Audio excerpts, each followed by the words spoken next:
ലബനനിൽ കടുത്ത പ്രതിഷേധവുമായി ജനങ്ങൾ. മാസങ്ങൾ നീണ്ട ചർച്ചകൾക്ക് ശേഷം ലബനനും ഇസ്രായേലും കരാറിൽ ഏർപ്പെട്ടതിനെ തുടർന്നാണ് പ്രതിഷേധം. ഇസ്രായേൽ കൈവശപ്പെടുത്തിയ പ്രദേശങ്ങളിൽ നിന്നും സൈന്യം പിന്മാറാൻ തയ്യാറാകാത്ത കരാറിനെ സംഘം വിമർശിച്ചു. യുഎസിന്റെ മധ്യസ്ഥതയിൽ കഴിഞ്ഞ ദിവസമാണ് കരാറിൽ ഒപ്പിട്ടത്. തെക്കൻ ലബനനിൽ ഹിസ്ബുള്ളയുടെ പതാകയുമായാണ് പ്രതിഷേധക്കാരെത്തിയത്. 2023 ഒക്ടോബർ മുതൽ നിരവധി തവണ ഇസ്രായേലും ഹിസ്ബുള്ളയും തമ്മിൽ സംഘർഷങ്ങൾ ഉണ്ടായിട്ടുണ്ട്. ആദ്യമുണ്ടായ ഇരു സംഘർഷങ്ങളും ഏറെ വഷളായിരുന്നു. രണ്ടാമത്തെ സംഘർഷമുണ്ടായത് 2024 സെപ്റ്റംബറിലാണ്. ഇസ്രായേൽ യുദ്ധം ഏറ്റവും കൂടുതൽ ബാധിച്ച ഇടങ്ങളിലൊന്നാണ് ലബനൻ. നിരവധി പേർ നിഷ്കരണം കൊല ചെയ്യപ്പെടുകയും നിരവധി പേർ പലായനം ചെയ്യുകയും ചെയ്തിട്ടുണ്ട്. ഇറാനിയൻ പരമോന്നത നേതാവ് ആയത്തുള്ള അലി ഖമനയുടെ കൊലപാതകത്തിന് പിന്നാലെയാണ് ഹിസ്ബുള്ള ആദ്യമായി ഇസ്രായേലിനെതിരെ യുദ്ധത്തിനിറങ്ങിയത്. ടെഹ്റാനിലുണ്ടായ US ഇസ്രായേൽ സംയുക്ത വ്യോമാക്രമണത്തിലാണ് ആയത്തുള്ള അലി ഖമനയെ കൊല്ലപ്പെട്ടത്. ഇതോടെ നേരത്തെ ഉണ്ടായിരുന്ന കരാർ അസാധുവായെന്ന് ഹിസ്ബുള്ള മേധാവി നയീം കാസിം പ്രഖ്യാപിച്ചു.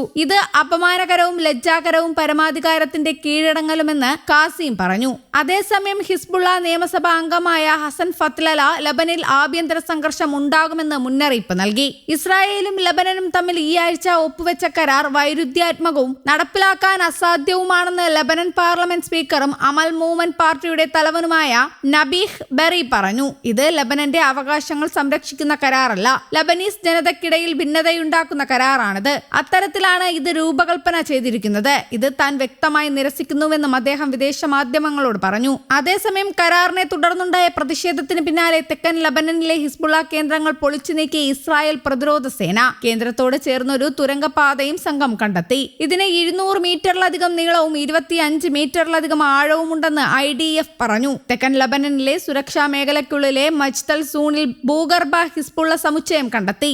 ഇറാനിയൻ ഭരണകൂടം നൽകിയ സാങ്കേതിക വിദ്യയും വൈദഗ്ധ്യവും ഉപയോഗിച്ചാണ് ഭൂഗർഭ സമുച്ചയം നിർമ്മിച്ചത്. തുരങ്കപാതയ്ക്ക് 200 മീറ്ററിലധികം നീളവും 25 മീറ്ററിലധികം ആഴവുമുണ്ട്. അതിനുള്ളിൽ 100 കണക്കിന് ആയുധങ്ങളും ലോഞ്ച് ഷാഫ്റ്റുകളും കണ്ടെത്തിയെന്നും IDF Xൽ കുറിച്ചു.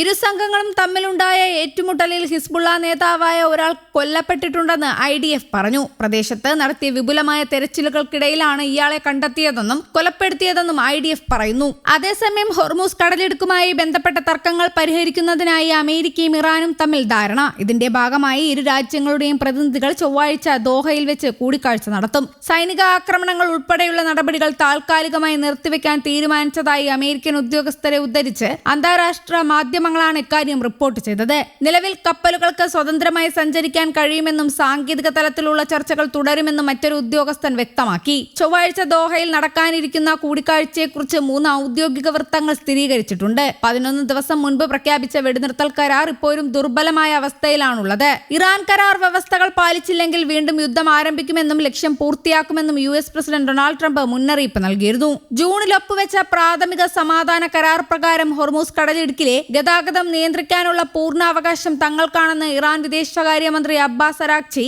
ഞായറാഴ്ച വ്യക്തമാക്കി. വാൾസ്ട്രീറ്റ് ജേണലാണ് ഇക്കാര്യം റിപ്പോർട്ട് ചെയ്തത്. എന്നാൽ ഈ വാദത്തോട് അമേരിക്ക യോജിക്കുന്നില്ല. കരാർ പ്രകാരം ഇറാനല്ല നിയന്ത്രണാധികാരമെന്നും അന്താരാഷ്ട്ര ജലപാതയിൽ തടസ്സങ്ങളില്ലാത്ത ഗതാഗതം ഉറപ്പാക്കണമെന്നുമാണ് അമേരിക്കയുടെ നിലപാട്. ഒമാൻ തീരത്തുകൂടി കടന്നുപോകാൻ ശ്രമിച്ച ഒരു കപ്പലിന് നേരെ ഇറാൻ ആക്രമണം നടത്തിയതോടെയാണ് ഇരു രാജ്യങ്ങളും തമ്മിലുള്ള സംഘർഷം രൂക്ഷമായത്. കപ്പലുകൾ തങ്ങളുടെ തീരത്തുകൂടിയുള്ള പ്രത്യേക പാതയിലൂടെ സഞ്ചരിക്കണമെന്നാണ് ഇറാന്റെ ആവശ്യം. ഈ ബദൽ പാത ഉപയോഗിക്കുന്നതിനെതിരെ കപ്പലുകൾക്ക് ഇറാൻ നേരത്തെ മുന്നറിയിപ്പ് നൽകിയിരുന്നു.